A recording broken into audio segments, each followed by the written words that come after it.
Bismillahirrahmanirrahim. Assalamualaikum warahmatullahi wabarakatuh. Waalaikumsalam. Alhamdulillahirabbil alamin wassalatu wassalamu ala asyrofil anbiya'i wal mursalin sayyidina Muhammadin wa ala alihi wa ashabihi ajmain. Alhamdulillah, segala puji dan puji syukur kita aturkan kepada Allah Subhanahu wa taala atas taufik dan hidayahnya sehingga kita bisa melaksanakan salat berjamaah dan kita bisa melanjutkan dengan mengkaji hadis-hadis Nabi Sallallahu Alaihi Wasallam melalui kitab Arba'in An-Nawawi.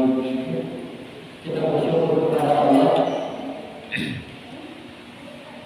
karena kita diberikan kesempatan untuk mengkaji ajaran Islam. Kita diberikan kesempatan, kita ditakdirkan oleh Allah Subhanahu Wa Taala pada maghrib isya ini untuk mengkaji agamanya melalui hadis Nabi Sallallahu Alaihi Wasallam. Ini suatu kesyukuran yang sangat besar. Jika Allah Subhanahu Wa Taala menakdirkan kita menjadi orang-orang yang insya Allah cinta kepada ilmu pengetahuan, cinta kepada agama. Saya sering sekali mengulang bahwa kewajiban kita sebagai kaum muslimin itu bukan menjadi orang yang pintar, bukan menjadi orang yang mengetahui banyak hal tentang agama, tapi kewajiban kita sebagai kaum muslimin adalah untuk belajar, karena pengetahuan itu ilmu itu bersumber dari Allah Subhanahu Wa Taala. Yang diwajibkan kepada kita adalah belajar dengan sungguh-sungguh, bertakwa kepada Allah, belajar, bertakwa kepada Allah, belajar. Allah Subhanahu Wa Taala berfirman, "A'udzubillahi minasyaitonir rajim, wattaqullaha wa yu'allimukumullah." Bertakwalah kepada Allah, insyaallah Allah nanti akan mengajarkan kita. Artinya memberikan kita pemahaman setelah kita melakukan usaha belajar. Ya, jadi bukan diartikan kita bertakwa saja, beribadah saja nanti akan pintar sendiri. Ya, bukan seperti itu. Karena wa yu'allimukumullah, Allah yang mengajar kita. Allah yang mengajar artinya ada proses belajar mengajar. Kita belajar, Allah yang akan memberikan pemahaman kepada kita. Imam Syafi'i kalau saya tidak salah beliau pernah mengatakan, kun aliman, jadilah orang yang berilmu. Berilmu artinya banyak mengetahui tentang agama. Kalau tidak bisa jadi orang yang banyak mengetahui tentang agama, awal muta'alliman, minimal kita menjadi orang-orang yang rajin belajar. Ya. Kalau kita tidak bisa mencapai hasilnya, yaitu seorang alim, minimal kita melakukan prosesnya, yaitu belajar. Kalau ternyata kita juga tidak sanggup, tidak sempat untuk duduk belajar lama-lama, mengkaji, membuka buku, maka ada satu au mustami'an, minimal kita menjadi orang yang selalu menyempatkan diri mendengar. Apakah lewat HP, apakah di mobil, minimal kita sempatkan diri untuk mendengar. Kalaupun kita tidak mengkaji bukunya, minimal kita sempatkan diri untuk mendengar. Kalau ternyata untuk mendengar pun dulu mendengar tidak sempat, au muhibban lil ilmi, minimal kita menjadi orang yang mencintai ilmu, senang dengan orang yang belajar, senang dengan orang yang menuntut ilmu, senang membeli buku walaupun belum sempat dibaca. Ya, itu namanya sudah muhibbun lil ilmi, senang dengan ilmu, senang bergaul dengan orang yang paham agama, senang beli buku walaupun belum sempat dibaca. Karena kalau sudah membaca namanya sudah muta'alim, orang yang belajar. Ini dia tidak, dia baru senang saja. Tapi kata Imam Syafi'i minimal itu. Jangan menjadi yang kelima, apa itu orang yang tidak senang dengan ilmu pengetahuan. Dan jadi kalau kita tidak bisa menjadi orang yang alim, orang yang ahli, yang bisa mengajarkan orang lain, minimal kita menjadi muta'alim, orang yang belajar. Kita membuka buku, mengkaji, cari tahu apa maknanya, apa artinya, datang ke ustaz belajar, itu namanya muta'alim. Tidak ada waktu lagi minimal kita mustami. Kita sering mendengar tidak punya waktu untuk mendengar karena ternyata masih terlalu sibuk, minimal kita dihubungi kemudian orang yang cinta ilmu walaupun belum sempat belajar. Ya, tapi kita senang dengan orang yang belajar. Kita senang beli buku. Karena kan ada orang yang kadang-kadang seperti itu. Dia senang beli buku walaupun cuma disimpan, belum sempat dibaca-baca.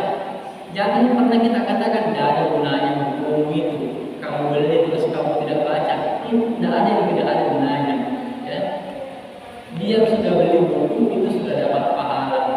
Kenapa? Artinya dia sudah punya niat untuk belajar dan niat melakukan satu ibadah itu sudah diganjar pahala. Sebagaimana yang disebutkan dalam hadis qudsi. Orang yang sudah berniat akan dicatat pahalanya satu pahala, dicatat baginya satu pahala. Kalau dia melaksanakannya, dicatat baginya 10 pahala atau sampai 700 kali lipat pahala.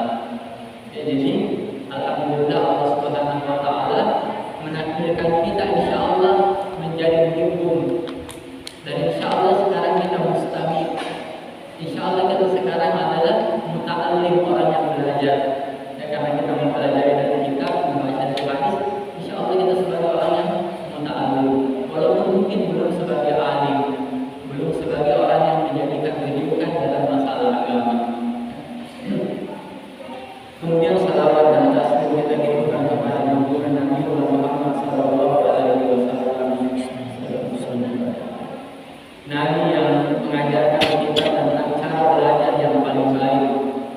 Nabi yang ketika mengajar umatnya itu caranya sangat unik, sangat luar biasa. Sangat luar biasa. Disebutkan dalam kitab hadis dari riwayat bahwa satu ketika Nabi Shallallahu Alaihi Wasallam bersama dengan sahabatnya tiba-tiba didatangi oleh seorang Yahudi. Orang Yahudi ini dia mau mengetes apakah Muhammad betul-betul Nabi atau bukan. Ya, karena dia tahu dari kitab sucinya mereka bahwa Nabi yang terakhir itu tidak pernah membalas keburukan dengan keburukan, tetapi membalas keburukan dengan kebaikan. Akhirnya dia mengetes karena dia masih beragama Yahudi. Dia mengetes ini Muhammad ini yang katanya seorang nabi, nabinya orang Arab, apa dia betul-betul nabi akhir zaman atau bukan? Dan kebetulan Nabi Muhammad punya utang sama dia. Nabi Muhammad punya utang sama dia. Belum jatuh tempo, tetapi dia sudah datang. Dia datang kepada Nabi Muhammad, langsung dipegang kera bajunya, ditarik kera bajunya Nabi Muhammad Sallallahu Alaihi Wasallam sampai membekas di lehernya, saking kerasnya ditarik bajunya. Apa katanya? Ya Muhammad, bayar utangmu. Di depan semua sahabatnya. Kalau kita kan mungkin sudah, kalau tidak malu ya mungkin marah. Ya, orang bikin malu-malu saja di depan orang-orang, kita diperlakukan seperti itu. Tapi memang orang Yahudi ini sengaja. Apa katanya? Muhammad, bayar utangmu. Melihat Nabi Sallallahu Alaihi Wasallam diperlakukan seperti itu, Umar marah. Karena Umar digelari Al-Faruq karena dia yang paling semangat dan paling cepat dalam memberantas kesalahan. Ketika ada sesuatu yang salah, Umar yang paling cepat bertindak bahwa ini salah, ini benar, ini salah, ini harus diluruskan. Ya, maka beliau digelari dengan Al-Faruq yang paling membedakan antara kebaikan dengan keburukan. Ketika Umar melihat Nabi diperlakukan seperti itu, maka dia minta izin kepada Nabi, ya Rasulullah, biar saya pukul saja lehernya orang ini. Ya. Maka apa kata Nabi? Bukan begitu caranya Umar. Ya. Sampaikan kepadanya, saya sebenarnya punya utang sama dia, tapi belum jatuh tempo. Tapi kayaknya dia sudah butuh uang. Ya. Sampaikan kepada dia untuk menagih utangnya dengan baik-baik, dan sampaikan kepada saya untuk membayar utang saya.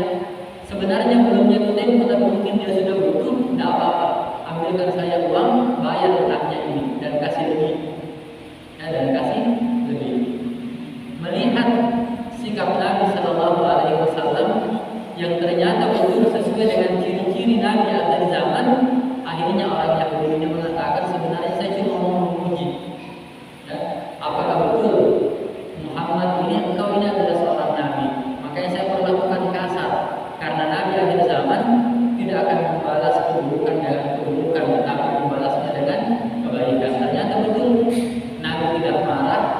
malah dia membayar utangnya lebih cepat, malah dikasih lebih.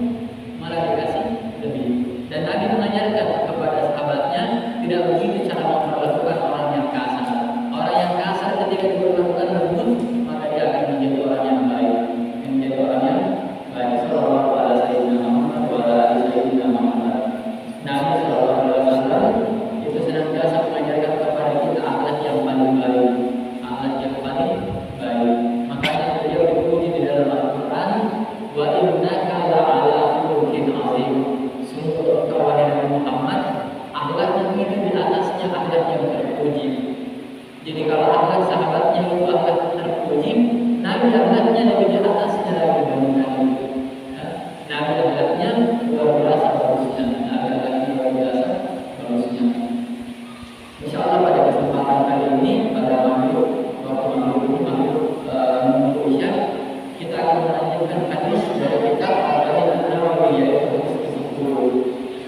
Hadis tentang qayyul halal syartul qabuli, bahwa sesungguhnya makanan yang baik dan halal itu merupakan salah satu syarat terkabulnya doa. Makanan yang baik dan halal itu merupakan salah satu syarat terkabulnya doa. Ya. Artinya apa? Ada banyak syarat terkabulnya doa. Salah satu di antaranya adalah makanan yang baik dan halal. Kalau kita mau pahami terbalik, mafhum mukhalafah, pemahaman terbalik, berarti makanan yang tidak baik dan yang haram itu adalah salah satu penyebab doanya tertolak. Mari kita baca selengkapnya dari hadis Nabi sallallahu alaihi wasallam. Bismillahirrahmanirrahim. An Abi Hurairah radhiyallahu anhu qala qala Rasulullah sallallahu alaihi wasallam, inna Allaha tayyibun la yaqbalu illa tayyiban wa inna Allaha amara al-mu'minina bima amara bihi al-mursalin. Faqala ta'ala ya ayyuhar rusul kulu min thayyibati wa amalu shalihan. Wa qala ta'ala ya ayyuhalladzina amanu kulu min thayyibati ma razaqnakum.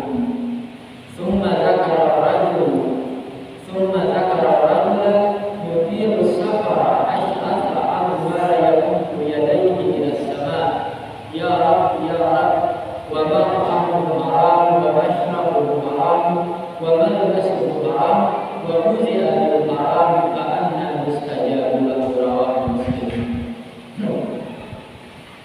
Jadi hadis dari Abu Hurairah radhiyallahu anhu qala Rasulullah sallallahu alaihi wasallam. Abu Hurairah ini adalah salah seorang sahabat yang paling banyak meriwayatkan hadis Nabi.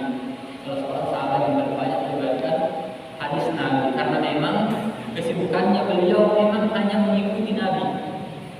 Ya, hanya mengikuti Nabi, belajar kepada Nabi sallallahu alaihi wasallam. Maka tidak heran ternyata banyak sekali hadisnya. Dan ini merupakan keberkahan doanya Nabi sallallahu alaihi wasallam. Sudah pernah saya sampaikan bahwa beliau pernah didoakan oleh Nabi supaya hafalannya itu tidak menjadi lupa lagi. Akhirnya kata beliau, setelah didoakan oleh Nabi, semua yang saya dengar saya langsung hafal dan tidak saya lupa lagi.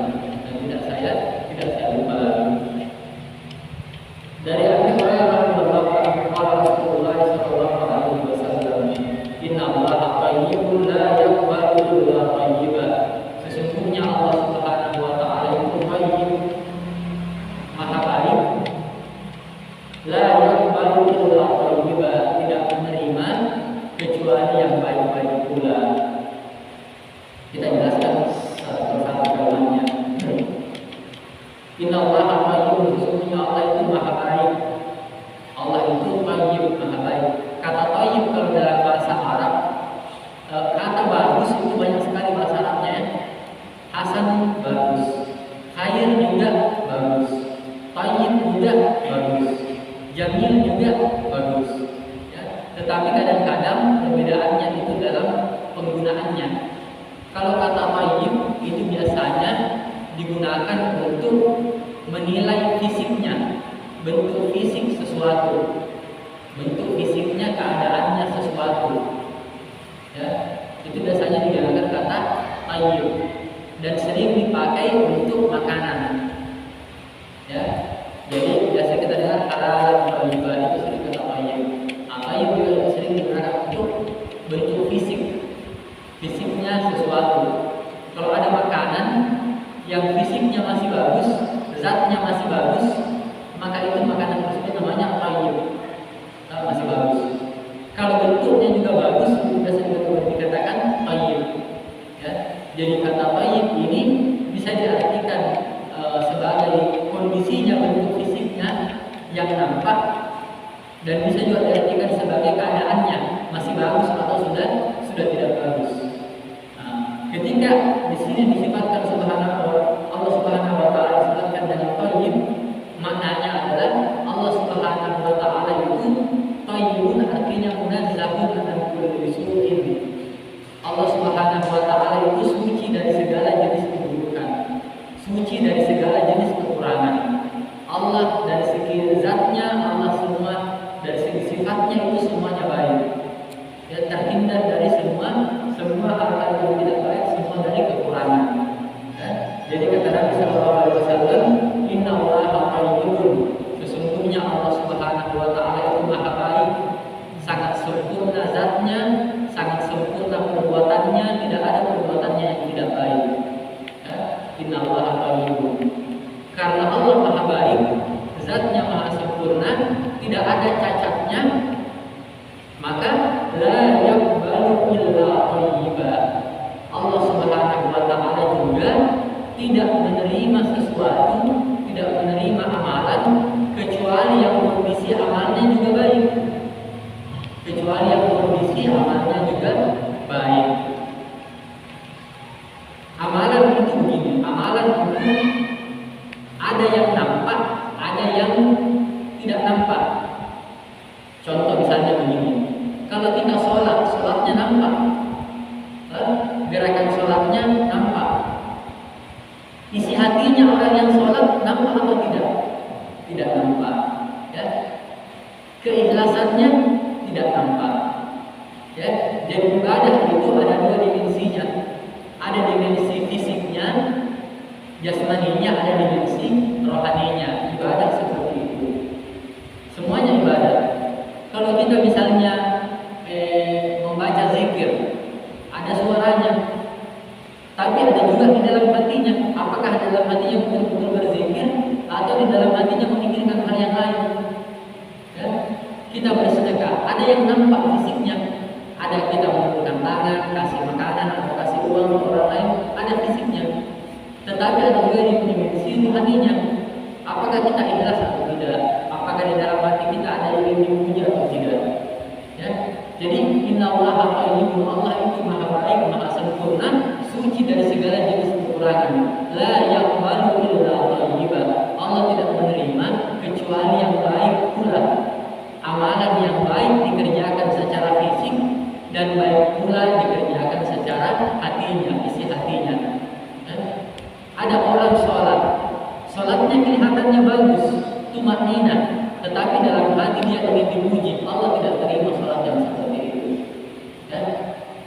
Begitu juga sebaliknya, dia di dalam hatinya tenang, tetapi sholatnya tidak tumanina, tidak sempurna semua rukun-rukunnya. Kata Nabi Sallallahu Alaihi Wasallam, sebagaimana yang saya sampaikan, pernah saya sampaikan bahwa ketika orang Arab datang, Arabiyun datang, Arab Badui datang sholat, Nabi lihat ini orang sholat kencang sekali sholatnya.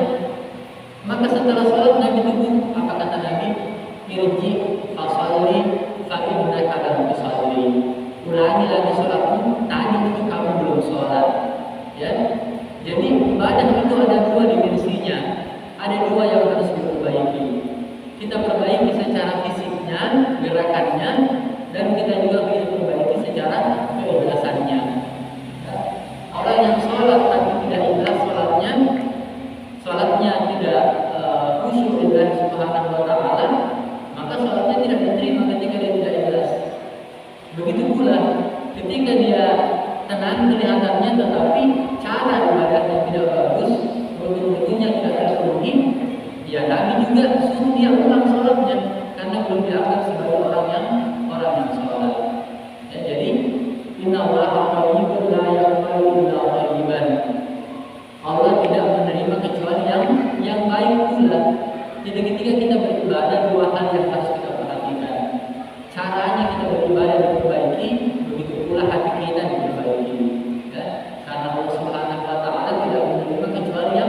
yang baik-baik. Di dalam Al-Quran kita mungkin pernah mendengar bahwa ketika Allah Subhanahu wa Ta'ala memerintahkan Nabi Adam untuk menyampaikan kepada dua anaknya, Qabil dengan Habil, Izqarraba qurbanan fatuqbila min ahadihima wa lam yutaqabbal min al-akhar. Allah memerintahkan kedua anak Nabi Adam ini, Qabil dan Habil, untuk menyerahkan kurban. Qabil itu kalau saya tidak salah dia peternak. Kalau Habil dia berkebun. Maka dia disuruh untuk memberikan yang terbaik dari hasil usahanya. Habil yang orang baik, anaknya Nabi Adam yang lebih kecil, yang lebih muda, dia memberikan hasil kebun yang paling bagus. Qabil memberikan kambing yang sangat kurus. Maka kata Allah, fatuqbila min ahadihima wa lam yutaqabbal min al-akhar. Allah menerima kurban salah satunya, yaitu kurbannya Habil, dan tidak menerima kurbannya Qabil.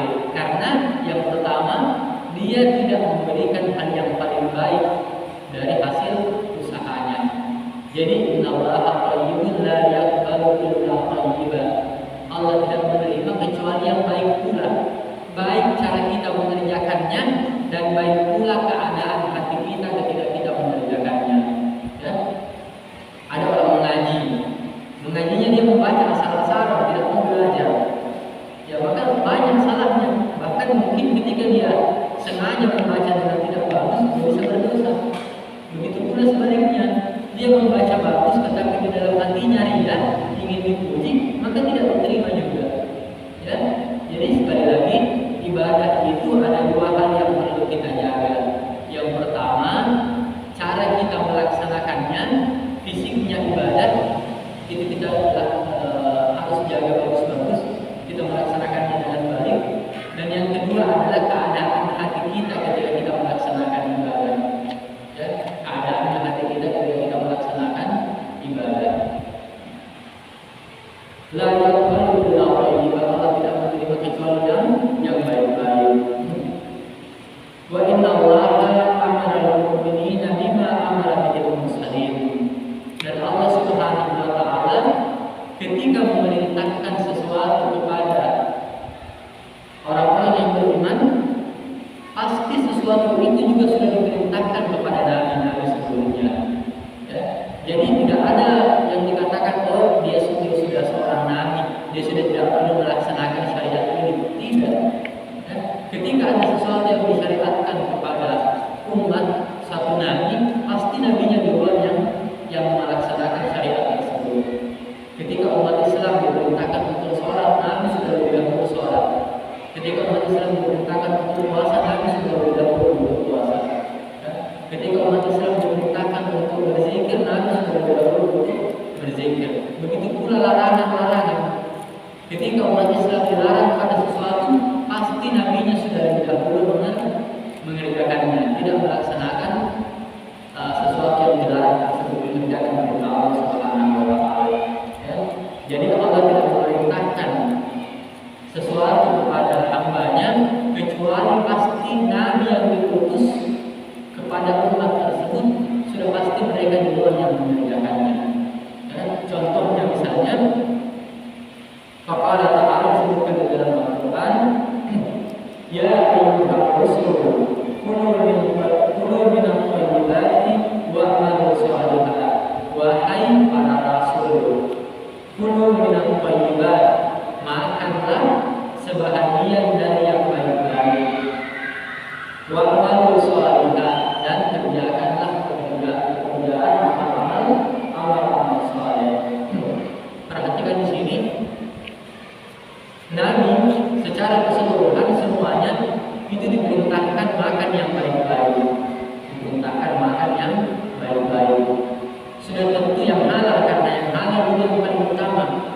Ketika kita ingin makan, yang pertama dicari yang halalnya dulu. Kalau dia sudah halal, kalau kita lihat kondisi fisiknya, apakah keadaannya makanan itu masih bagus atau tidak, ya. Maka ketika di sini dikatakan ya Rasul, kulu minat thayyibat, makanlah sebahagian dari yang baik-baik. Maka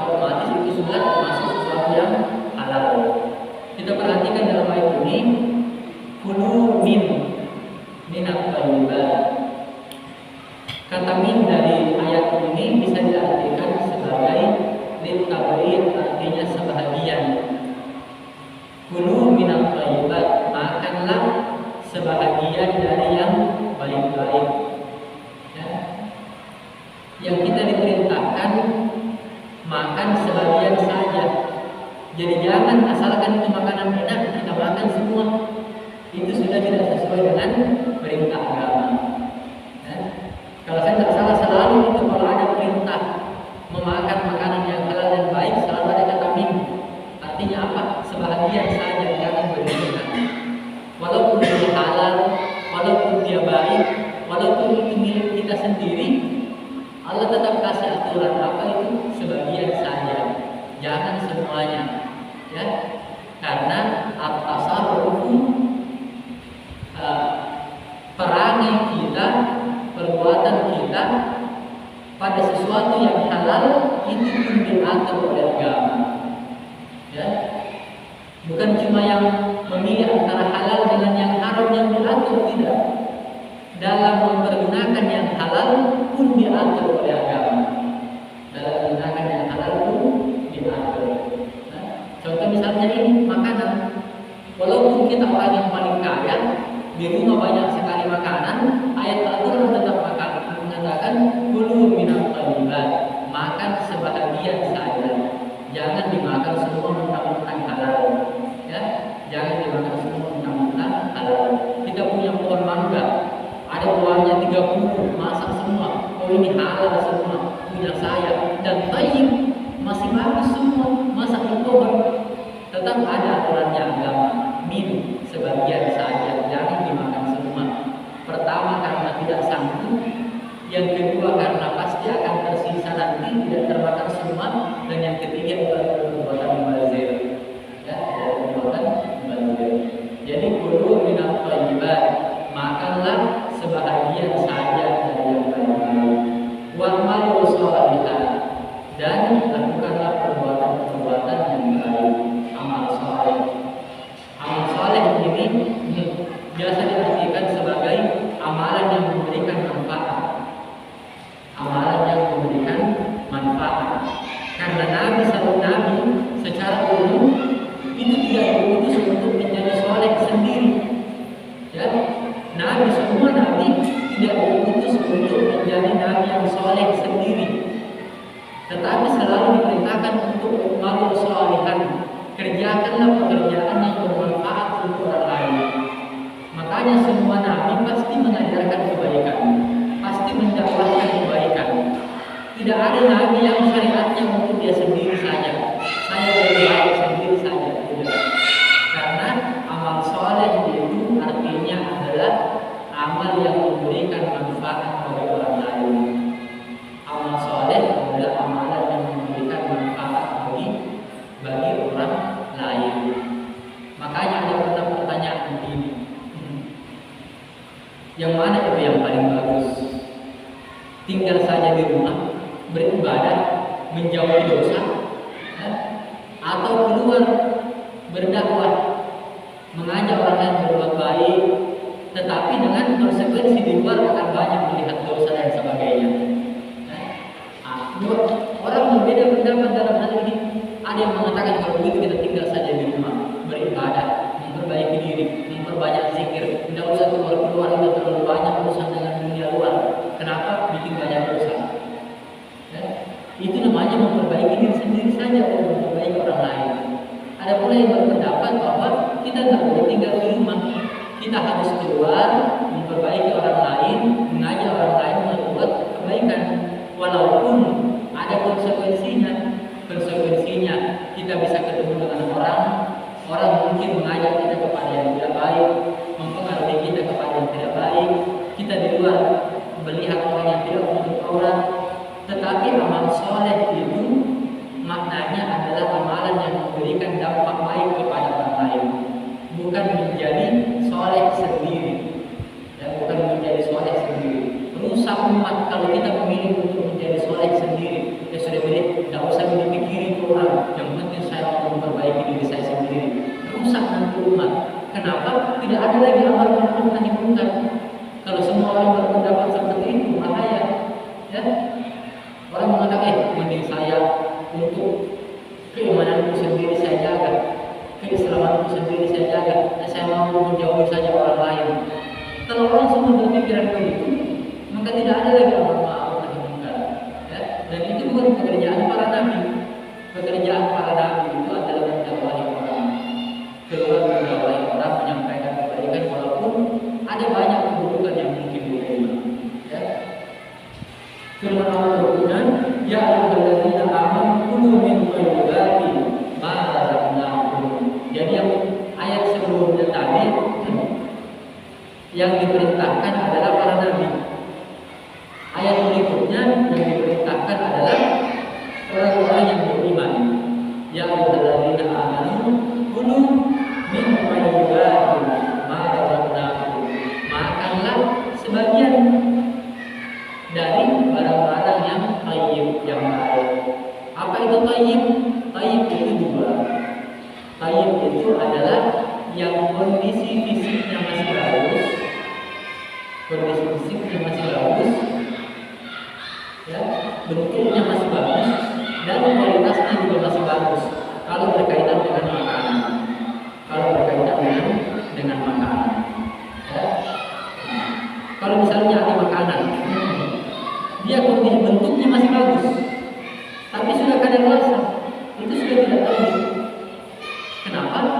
Memang tampilannya masih bagus, tapi kualitasnya sudah tidak bagus, itu tidak bagus.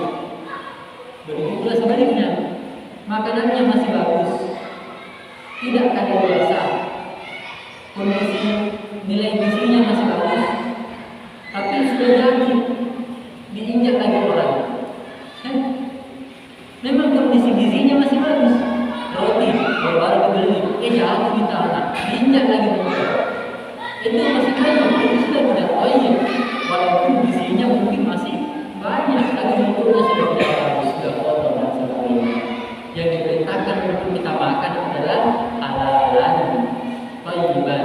Halalan artinya dari segi agamanya dia bagus, thayyib artinya dari kondisi fisiknya dia bagus.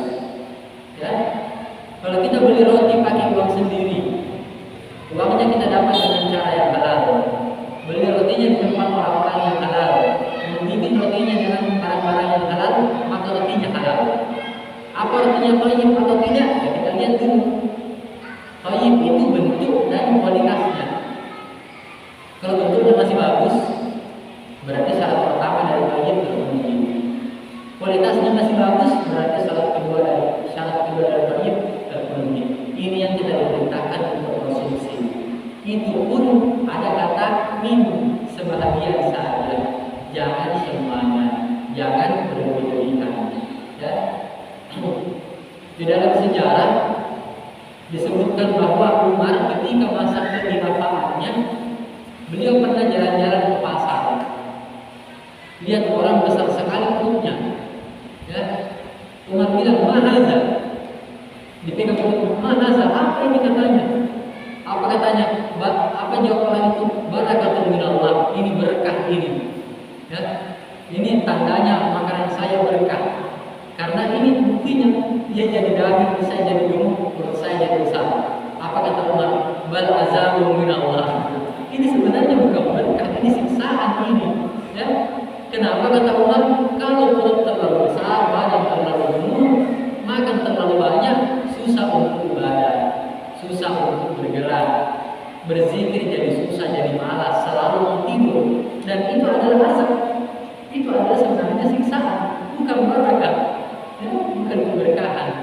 Makanya di dalam agama disebutkan kulu min, makanlah, tapi sebagian saja yang kita butuhkan saja. Ya, sebagian saja yang kita butuhkan saja, sebagian saja. Nabi Shallallahu Alaihi Wasallam di dalam satu riwayat pernah ditawarkan gunung dijadikan emas untuk dia, ya, supaya Nabi tidak usah, tidak ada kata lapar, tidak usah kata apa, uangnya banyak sekali. Ya, Nabi tawarkan ingin dijadikan gunung itu emas untuk dia. Apa kata Nabi Shallallahu Alaihi Wasallam? Jangan, tidak usah ya Allah, jangan. Akan tetapi apa kata Nabi? Ajuku yawman wa ashba'u yawman. Biarlah saya lapar satu hari, kenyang satu hari. Lapar satu hari, kenyang satu hari. Kalau saya lapar, saya beribadah kepadamu dengan banyak bersabar. Kalau saya kenyang, saya beribadah kepadamu dengan banyak bersyukur. Nah, ini yang diajarkan oleh Nabi. Jangan sudah kenyang kenyang masih makan lagi, sudah kenyang masih makan. Nabi tidak. Ya. Maka Nabi itu yang Nabi katakan. Jadi tidak ada susahnya. Kalau dia lapar, kalau Nabi lapar, Nabi beribadah dengan banyak bersabar. Ini saatnya ibadah sabar. Kalau Nabi kenyang, ini saatnya ibadah dengan syukur. Maka tidak ada susahnya untuk orang Islam. Makanya malaikat kagum. Malaikat kagum. Apa kata malaikat? Ajaban amrul mu'min, amrul kullu khair. Luar biasa sekali orang yang beriman. Semuanya yang dia lakukan baik semua. Kalau mereka ditimpa sesuatu yang merugikan, sesuatu yang tidak menyenangkan, mereka sabar, dapat pahala. Kalau ditimpa sesuatu yang menyenangkan, mereka syukur, dapat lagi pahala. Semua keadaan jadi pahala semua. Maka kata mereka luar biasa orang yang beriman. Ya, luar biasa orang yang beriman. Jadi kita diberikan rambu-rambu oleh Allah, kulu min, makanlah, tetapi sebahagian saja. Jangan berlebihan, jangan berlebihan.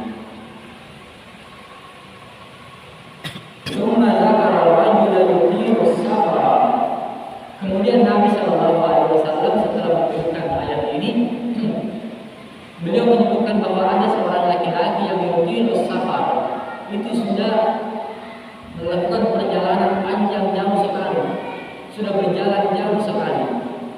Yutilu as-safar. Kita bisa bayangkan kalau safar di Arab dan itu dulu itu luar biasa susahnya. Karena orang pakai unta di tengah padang pasir, luar biasa panasnya, tidak ada makanan, tidak ada minuman dalam perjalanan, tidak ada yang bisa disinggahi. Beda kalau kita ke Bombana, semua makanan ada di pinggir jalan. Kita ke Polaka, dimanapun bisa singgah makan. Ya, tidak ada istilah safar capek sekarang, yang ada safar enak nih kalau sekarang. Ya. Makanya ulama yang mengatakan sekarang itu orang yang safar itu tidak perlu dia membatalkan puasa. Kenapa? Tidak ada lagi capeknya. Coba kalau dia misalnya mau ke Bombana, mungkin 4 jam, tapi kan mobilnya ber-AC. Tidur di situ sudah sampai lagi. Mau ke Polaka mungkin 5 jam, tapi kan mobilnya ber-AC, tidur. Kadang sambil dengar musik yang slow-slow, tidur sudah sampai. Masa mau kada puasa? Beda dengan dulu. Kalau berbicara safar zaman dulu dan di Arab, sudah panas, naik unta itu jalannya pelan dan tidak kencang. Unta itu jalannya slow, pelan, tidak kencang dan panas lagi. Maka memang susah sekali kalau orang berpuasa. Ya? Nah, maka Nabi SAW menceritakan bahwa ada seorang laki-laki yang sudah menempuh perjalanan panjang. Bagaimana keadaannya? Asy'asa, rambutnya sudah berantakan, sudah berpasir, bukan lagi berdebu, berpasir, ya? Berpasir. Al-Bara, mukanya sudah berdebu. Yamun yadayhi ila sama. Dalam keadaan seperti itu, dia capek sekali dari perjalanan jauh, rambutnya sudah berpasir, mukanya sudah berdebu, dia sudah capek sekali, dia mengangkat tangan. Yamun yadayhi ila sama, dia mengangkat tangannya ke langit. Apa katanya? Ya Rabb, ya Rabb. Dia berdoa kepada Allah. Dia berdoa kepada Allah. Bagi normalnya orang yang dalam perjalanan, apalagi dalam keadaan seperti ini, pasti terkabul doanya. Ya, ini normalnya, keadaan normal. Karena kata Nabi SAW, salah sulatul quwwata. Ada 3 jenis manusia yang tidak akan tertolak doanya. Orang yang musafir, orang yang puasa sampai berbuka, dan doa orang tua kepada anaknya. Ini normalnya tidak akan tertolak. Jadi kalau ada yang musafir capek sekali, harus sekali berdoa, insyaallah terkabul. Orang puasa berdoa, insyaallah terkabul. Nanti sebentar ada jalan seperti ini, sebentar pas berpuasa jalan seperti itu. Nah, sering itu begitu. Begitu pula doa orang tua kepada anaknya, pasti terkabul. Tetapi kata Nabi, orang ini tidak dalam keadaan normal. Kenapa? Yamundu yadayhi ila samaa'i qala ya Rabb ya Rabb. Dia angkat tangan, mengangkat tangannya ke langit dan dia mengatakan ya Rabb ya Rabb. Wa mat'amuhu haram, apa kata Nabi? Dia itu makanannya makanan haram. Wa mashrabuhu haram, kalau minum minumannya minuman haram. Wa malbasuhu haram, pakaian yang dia pakai itu asal dari haram. Wa ghuziya bil haram, badannya ini daging-dagingnya ini dari daging-daging haram. Daging haram, apa itu daging haram? Ya daging yang ditumbuh dari barang yang haram. Apa kata Nabi? Fa'anna yustajablah. Kalau seperti itu keadaannya dia, bagaimana bisa dikabulkan doanya? Ya? Makanannya haram, minumannya haram, daging di badannya itu tumbuh dari barang yang haram, pakaiannya pun pakaian haram. Kata Nabi fa'anna yustajablah. Kalau keadaannya seperti itu, bagaimana bisa dikabulkan? Bagaimana bisa dikabulkan doa? Ya? Jadi makanan, minuman, pakaian itu salah satu syarat terkabulnya doa. Dia harus dijaga dari barang yang haram. Ya? Sebelum saya mau jelaskan sedikit di sini. Yamuddu yadayhi ila sama.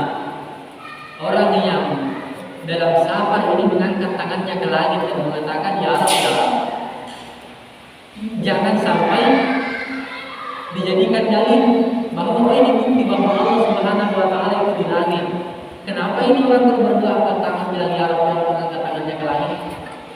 Karena ini sering dijadikan dalil. Ini sering dijadikan dalil bahwa Allah Subhanahu wa taala itu ada di langit. Kenapa? Orang kalau berdoa angkat tangannya ke langit tidak apa-apa. Tidak ke samping kiri, tidak ke samping kanan, tapi angkat tangan ke langit minta doanya. Ini kalau orang pemahamannya begini berbahaya.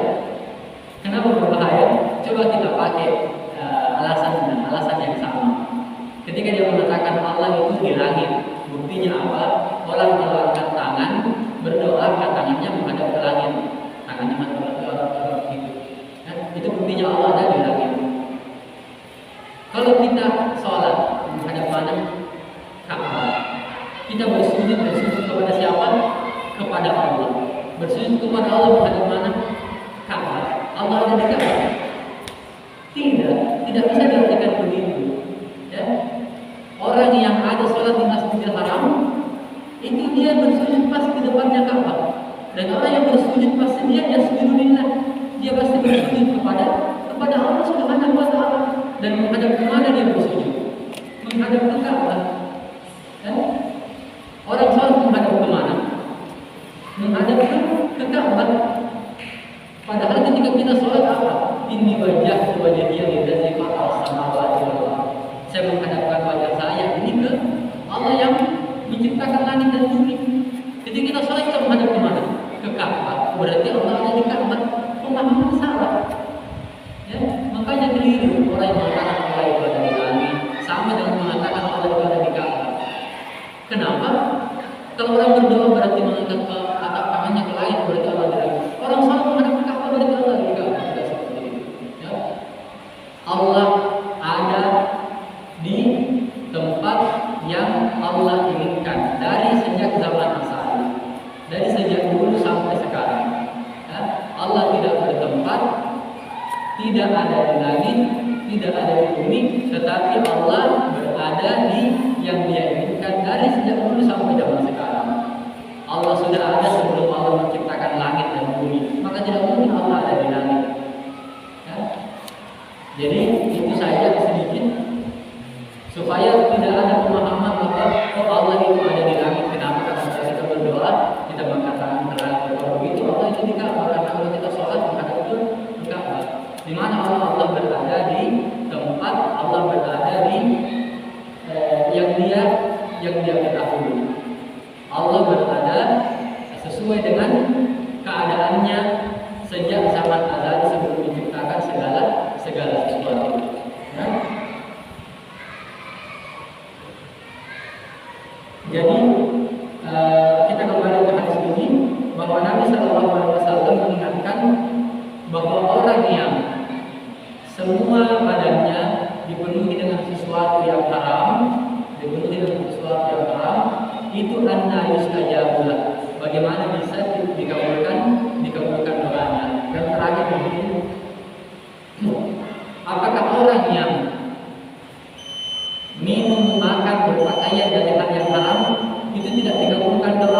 artinya memang tidak akan dikabulkan atau bagaimana? Terakhir saya kasih perumpamaan seperti ini. Di dalam Al-Quran Allah Subhanahu wa Ta'ala berfirman, A'udzubillahi minasyaitonir ujibu da'watad da'i idza da'ani fastajibu li wa liyu'minu bil la'allahum yarshudun. Saya pasti menjawab doa orang yang berdoa kepada saya. Jadi secara umum semua yang berdoa kepada Allah pasti dikabulkan doanya, apapun keadaannya. Ya, apapun keadaannya. Tetapi ketika keadaannya dia tidak pas untuk diberikan doa yang dia minta, maka tidak diberikan waktu itu. Orang yang masih diliputi sesuatu yang haram, saat itu dia belum pas untuk melakukan doanya. Tapi ketika dia sudah taubat, maka doanya tadi baru dikabulkan. Contoh begini ya, terakhir begini. Anak kita baru sudah mandi di sungai, tangannya penuh lumpur. Kita makan bikin pisang goreng di rumah, istri kita bikin pisang goreng. Anak kita tangannya masih kotor, masih belum mandi, dari mandi di sungai, tangannya masih ada lumpurnya, minta pisang goreng. Kita kasih atau tidak? Tidak. Kenapa tidak kita kasih? Apa kita tidak mau kasih anak kita pisang goreng? Bukan tidak mau, tapi keadaannya anak kita belum cocok untuk menerima pemberian kita. Ya, kurang lebih itu pula makna dari hadis ini. Keadaannya orang yang diselimuti barang yang haram semuanya, minumannya, makanannya, pakaiannya, ketika dia masih diselimuti dengan yang haram seperti itu, dia belum cocok untuk menerima pemberian Allah Subhanahu wa Ta'ala. Doanya belum cocok untuk diberikan waktu itu, karena dia masih diselimuti dengan barang yang haram. Tetapi ketika nanti dia taubat, maka doanya ketika dia minta tadi, ketika dia masih berselimut dengan haram semua, baru dikabulkan oleh Allah Subhanahu wa Ta'ala. Karena ayat tersebut sifatnya umum, Allah mengabulkan semua doa. Tetapi kapan diberikan? Setelah kita membersihkan diri kita. Ya? Ketika badan kita masih kotor, masih penuh dengan yang haram, pakaian kita masih haram, belum dikasih. Sama dengan orang yang tangannya masih kotor, anak kecil main lumpur, tangannya masih kotor, sudah minta pisang goreng. Tentu orang tuanya tidak kasih. Nanti pisang gorengnya rasa lumpur. Pasti orang tuanya bilang tunggu dulu, kopi mandi dulu. Mandi, ganti baju, baru saya kasih pisang goreng. Ya? Jadi bukan berarti Allah Subhanahu wa Ta'ala tidak mengabulkan doa. Allah mengabulkan semua doa. Tetapi orang yang belum pantas diberikan apa yang dia minta, saat itu doanya ditunda sampai dia pantas dikabulkan doanya, diberikan apa yang dia